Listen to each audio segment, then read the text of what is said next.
Mantan Kasat Reskrim Polres Metro Jakarta Selatan, AKBP Bintoro, dipecat dari Polri berdasarkan hasil sidang etik yang digelar di Polda Metro Jaya pada Jumat 7/2.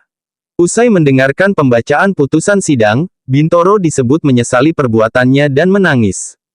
Hal itu dikatakan oleh Komisioner Kompolnas, Khoirul Anam, yang turut memantau sidang etik.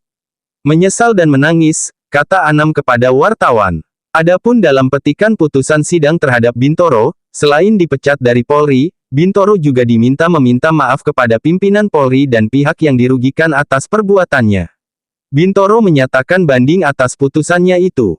Masih banding, ujar dia. Sebelumnya, sidang etik telah juga dilakukan terhadap mantan Kasat Reskrim Polres Metro Jakarta Selatan AKBP Gogo Galesung, Kasubnit Resmob Satreskrim Polres Metro Jakarta Selatan Ibda Novian Dimas, dan Kanit Resmob Satreskrim Polres Metro Jakarta Selatan AKP Zakaria. Komisioner Kompolnas Khoirul Anam saat dijumpai di gedung TNCC Mabes Polri, Kebayoran Baru, Jaksel, Kamis 2/1. Foto, Thomas Bosco Kumparan. Gogo dan Novian disanksi demosi selama 8 tahun dan dipatsus selama 20 hari. Sementara, Zakaria disanksi etik berupa PTDH. Ketiganya menyatakan banding atas putusan Komisi Kode Etik. Kasus dugaan pemerasan mencuat usai Bintoro digugat perdata di Pengadilan Negeri Jakarta Selatan. Gugatan itu terkait dengan perbuatan melawan hukum. Bintoro diminta untuk mengembalikan sejumlah aset mewah.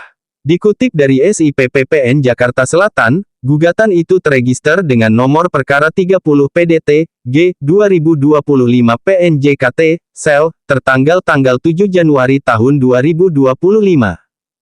Yang satunya, AKPM, masih proses, masih pemeriksaan saksi-saksi, kurang lebih jumlahnya masih banyak, 16 orang. Ini masih cukup lama. Nah, itu yang pertama, jadi memang konstruksi peristiwanya diurai sedemikian rupa, siapa ngasih duit ke siapa dan sebagainya, makanya ada putusan PTDH. Jadi dalam konteks kasus ini, secara keseluruhan ya, yang dari 54 ini yang sudah PTDH 2-nya demosi 8 tahun. Nah yang penting memang sekali lagi kerja-kerja pemeriksaan ya, sampai juga bisa menghadirkan orang yang membawa duit dan ngasih duit, itu menurut kami yaitu satu prestasi, karena memang tidak mudah untuk membawa orang di pemeriksaan bukan anggota ya, ada juga yang nggak mau datang tapi ngasih keterangan tertulis. Nah itu menurut kami penting dan prestasi. Nah terkait pengembangan kasus ini ya, soal pidananya ya, akan ada LP pidana yang juga masuk ke polisi, itu sedang berproses dan kami harap memang bisa cepat. Kenapa bisa cepat?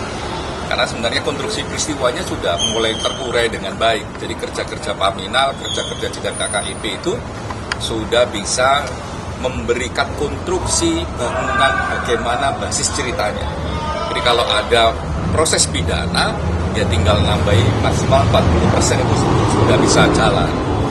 Sehingga ya kita berharap pidananya yang sudah ada LP-nya bisa segera jalan. Gitu. Keterlibatan menarik.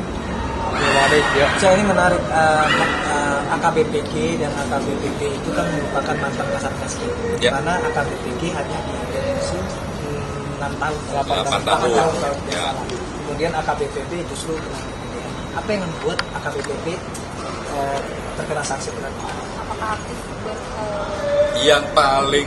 yang paling berasa adalah ya memang ini soal penerimaan duit ya. Penerimaan duit itu tidak sekedar soal jumlah ya, tapi ini mengganggu proses ataukah tidak, itu yang paling penting. Yang kedua, dalam proses penegakan hukum sendiri yang AKBPG kan prosesnya juga jalan sampai P19 dan katanya hari ini P21 ya, itu juga mungkin jadi pertimbangan. Jadi sebagai kewajiban penegakan hukum itu berjalan, berbeda dengan mungkin yang sebelumnya, pejabat yang sebelumnya yang nggak jalan-jalan ini kasus.